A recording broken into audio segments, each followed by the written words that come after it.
मुर्गी पालन करो, अंडे बेचो। तो ऐसा कहा भी जा रहा है कि हमारे पीएम साहब ने कहा था कि पकौड़े बेचो। तो इन दोनों में कितना डिफरेंस है, इसको आप ज़रा डिफ्रेंशिएट कीजिए। आप देख रहे हैं Rohit the learner YouTube channel और मैं हूं आपका साथी रोहित कुमार सिंह। आज झुमरी तिलैया नगर में नगर महामंत्री नवीन चौधरी जी के द्वारा, भारतीय जनता पार्टी के नगर महामंत्री नवीन चौधरी जी के द्वारा लिट्टी चोखा का आयोजन किया गया, जिसमें मुख्य रूप से अतिथि रहीं यहाँ की लोकप्रिय विधायक डॉक्टर नीरा यादव जी। तो चलिए उनसे बात करते हैं कि इस लिट्टी चोखा के आयोजन में क्या कुछ चर्चाएं हुई और क्या राजनीतिक चर्चाएं हुई, विकास को लेकर के क्या चर्चा हुई। तो आइए उनसे बात करते हैं।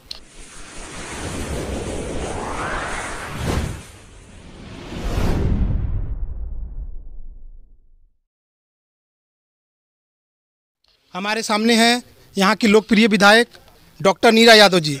मैम आपका बहुत बहुत धन्यवाद कि आप लोकल क्षेत्रों में आकर के लोगों को विजिट करती हैं और अपनी बातों को रखती हैं और आपसे जुड़े हुए लोग बहुत तरह से उत्साहित होते हैं। तो इस लिट्टी चोखा का क्या उद्देश्य है यहाँ पर आने का आपका? देखिए, लिट्टी चोखा तो एक बहाना है जी। इसी बहाने अपने सभी कार्यकर्ताओं के साथ अपने अभिभावकों के साथ में मिलने जुलने का सौभाग्य मिला और इसलिए ये सब चांस को हम छोड़ते नहीं हैं। अभी आपने देखा कि यहाँ पर शीतलहरी में अलाव जलाया गया है, यहाँ हम लोग सेक भी रहे हैं और साथ में लिट्टी चोखा गाजर का हलवा का आनंद लिए। बिल्कुल। तो साथ ही साथ में हमारे सभी अभिभावकगण हैं, प्रबुद्ध लोग हैं, हमारे सभी कार्यकर्ता हैं। तो सबके साथ में बात विचार हुई विकास के मुद्दों को लेकर के। अभी आप देख रहे होंगे कि ये झारखंड सरकार जो माननीय हेमंत सोरेन जी के नेतृत्व में चल रही है, 2 साल कंप्लीट होने के बाद में भी अभी तक जो व्यवस्था है वो काफ़ी दयनीय है। चारों तरफ लोग काफ़ी निराश हैं, हताश हैं। अभी आप देख रहे होंगे कि जो पूर्व में जब हमारी सरकार थी आदरणीय रघुवर दास जी के नेतृत्व में, उस 5 वर्षों के कार्यकाल में जो भी कार्य हुए थे, दुर्भावना से ग्रसित कहिए या जो भी कहिए राजनीतिक से प्रेरित, अभी सारे कार्य ठप पड़े हुए हैं। एक तरह से हम लोग गांव के लोग हैं, सारे लोग यहाँ पर बैठे हुए हैं और हम खुद गांव से ही आते हैं। हमारा गांव का नाम झरीटाड़ है जी और पंचायत का नाम है इंदरवा देहाती। तो आप नाम से ही समझ सकते हैं कि कहाँ से हम आते हैं। तो हम लोगों के क्षेत्र में एक कहावत है कि लहलहाती हुई जो फसल है उसे जब काटने का मौका आता है तो लोग काट भी नहीं पाते हैं। तो भारतीय जनता पार्टी ने 5 वर्ष मेहनत करके फसल लगाई। जी बिल्कुल, भारतीय जनता पार्टी ने 5 वर्ष तक मेहनत करी, फसल लगाई, लेकिन काटने की बारी आई तो इनकी सरकार चली गई। हाँ बिल्कुल, इसी वजह से काम रुक गया। मैम बिल्कुल सही बात है, लोग अपने कार्यकर्ता से मिलते हैं, एक परिवार है, कोई भी पार्टी एक परिवार ही होती है, तो वहाँ आप परिवार से मिलने के लिए आए। लेकिन जाहिर सी बात है इसमें पॉलिटिकल चर्चाएं भी होती होगी। तो विकास के लेकर के जो यहाँ के लोग हैं, लोकल लोग हैं, जैसे यहाँ बगल में छठ तालाब है, यहाँ पे शमशान घाट है और बगल में सड़कें हैं, पोल्स भी लगे हुए हैं, बट उसमें अभी तक कोई किसी भी तरह के तार नहीं बिछी है, तो बिजली आने का सवाल ही नहीं होता। और अभी आप कह सकते हैं कि अभी लालटेन युग ऐसे भी चल रहा है। तो इस पे आपका क्या विचार है? नहीं, सबसे पहले हम बता दें, हमारी जो बात थी वो अधूरी रह गई। भारतीय जनता पार्टी में ने खेत में लहलहाती हुई फसल लगाई। जो संजोगवश राजनीति में तो ऐसा होता है कि सत्ता में रहे विपक्ष में रहे, ये तो लगातार चलता रहता है। लेकिन उस लहलहाती फसल को ये हेमंत सरकार नहीं काट सकी और सारे फसल वहीं पर झड़ गए। तो अगर सिर्फ जो 5 वर्ष के कार्य थे उसको ये सरकार आगे बढ़ाती तो आज बहुत अच्छी स्थिति होती। दूसरी बात आपको बता दें कि कोडरमा में आप लालटेन युग बोल रहे हैं, सच्चाई तो ये है कि यहाँ पर लोग लालटेन देखे ही नहीं। 22 घंटा से 23 घंटे तक 5 वर्षों में बिजली मिलती थी लोगों को, पानी 24 घंटा मिलती थी, चमचमाती हुई रोड, हर तरफ विकास ही विकास। अगर शिक्षा की बात करें तो यहाँ पर हर एक प्रखंड में कॉलेज, जो कि हमें लगता है कि अगर जिला में एक आ जाए कॉलेज तो बहुत बड़ी बात है, लेकिन हर एक प्रखंड में कॉलेज, जल मीनार, शिक्षा की अच्छी व्यवस्था, पानी की व्यवस्था, बिजली की व्यवस्था, अच्छी सड़कों की व्यवस्था। और जहाँ तक है बात गरीब गुरबों के लिए जो एक व्यवस्था होती है, पेंशन, वृद्धा पेंशन कहे, विधवा पेंशन कहे, दिव्यांग पेंशन कहे, इन सारी चीज़ों में कहीं भी कोई कमी नहीं। हर एक तरह सब कुछ अपडेट रहता था। लेकिन अभी हम बता दें, 2 वर्ष के बारे में बता दें, अभी लोगों को 4 से 6 घंटे भी बिजली नहीं मिल पा रही है। नंबर 1। जी जी, बिजली की तो समस्या है, लेकिन मैम आपकी विपक्ष के रूप में अभी क्या भूमिका है, कैसे इसको बढ़ावा देंगे? सपोज कीजिए कि सरकार नहीं कर रही है, तो आप लोग क्या कुछ कर रहे हैं उसके लिए? हम लोग लगातार बिजली व्यवस्था के लिए प्रश्न उठा रहे हैं। और विधानसभा का सत्र जब चल रहा था तो प्रथम मुख्यमंत्री झारखंड के और जो हमारे अपने नेता प्रतिपक्ष जो हैं आदरणीय श्री बाबूलाल मरांडी जी, उनके नेतृत्व में हम लोग उत्तरी प्रमंडल के जितने माननीय विधायकगण हैं, हम सारे लोग सीएमडी के पास घेराव करने के लिए गए थे विधानसभा के चलते सत्र में। तब वहाँ पर मीडिया वालों ने हम लोगों से पूछा कि अभी इतना विशेष सत्र चल रहा है और आप लोग यहाँ पर आए हैं। तो भाई जनता त्राहिमाम है, कर रही है, जनता की समस्या है और हम जनता की समस्या को लेकर के कहीं भी जाते हैं।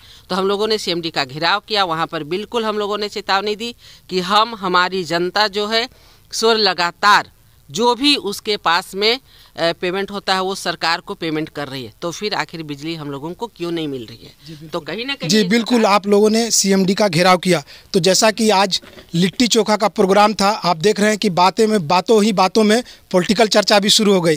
तो मैम विकास को लेकर के जो यहाँ लोकल के मुद्दे हैं, यहाँ पर छठ तालाब है तो वहाँ लोगों का सड़क का डिमांड है, उसके साथ साथ शमशान घाट आप देखेंगे तो जर्जर स्थिति में है। वहाँ बहुत सारे जो कफन वगैरह हैं वो छितराए रहते हैं, बिल्कुल बाउंड्री वाल भी नहीं है। तो उसके लिए आप क्या कुछ कर रही हैं? और जस्ट आपके बगल में एक सड़क है, अब उसके पीछे क्या रीज़न है मैं नहीं जानता, लेकिन वाकई में लोगों को उस सड़क में बहुत दिक्कत होती है आने जाने में। उसके साथ साथ पोल भी लगे हुए हैं बट बिजली नहीं है। तो इसमें कैसे होगा विकास? क्योंकि कोई भी व्यक्ति हो उसको चाहिए ज़रूरत की चीज़ें। पार्टी किसकी है वो नहीं जानता, वो जानता है कि ज़रूरत की चीज़ मिला तो कैसे मिला, कौन दिया। तो इसके लिए आप क्या कुछ करेंगे? देखिए, सच्चाई तो ये है कि जो बगल में आप तालाब की बात कर रहे हैं वो भास्कर तालाब है। और भास्कर तालाब जो है वहाँ पर एक बहुत ही सुंदर सा मंदिर का निर्माण हुआ है और वहाँ पर हमारे तरफ से कृष्णा सेट दिया गया है जो कि बन कर के तैयार है। दूसरी बात है कि यहाँ पर एक बिजली सौदागरी के लिए हमने प्रस्ताव दिया है और बाउंड्री के अंदर वो प्रस्तावित है, वो बहुत जल्द बनने वाला है। दूसरी बात है ये तालाब 2 खंड में बटा हुआ है, बीच में एक गड्ढा के टाइप में है और नाला का पानी आता है। तो नाला का पानी वहाँ पर आए नहीं, उसका रास्ता दूसरे तरफ से निकालने के लिए और साथ ही जो 2 भाग में ये तालाब बटा हुआ है उसको एक साथ बना करके सौंदर्यीकरण का कार्य कराने के लिए हमने प्रस्ताव भेजा है। और साथ ही साथ जो छठ घाट जो सीढ़ी निर्माण होता है, जिधर जिधर अभी नहीं बना है उधर सीढ़ी निर्माण भी होने जा रहा है। और ओपन जिम बच्चों के लिए और हमारे जो भी युवा लोग हैं, यहाँ पर मंगलवार को झुमरी तिलैया में बंदी रहता है, सभी व्यवसायी रेस्ट करते हैं। तो उस दिन हम चाहते हैं कि अपने पूरे परिवार के साथ लोग कहीं पर जा कर के बैठ सके, इसलिए बहुत बड़ा पार्क का निर्माण, खुला जिम, वहाँ पर योग के लिए योगशाला, हमारे अभिभावकों के बैठने के लिए अच्छी सी व्यवस्था और ऐसी सारी सुविधाएं वहाँ पर देने के लिए कार्य होने जा रहा है। इसकी शुरुआत बहुत जल्द होने जा रही है।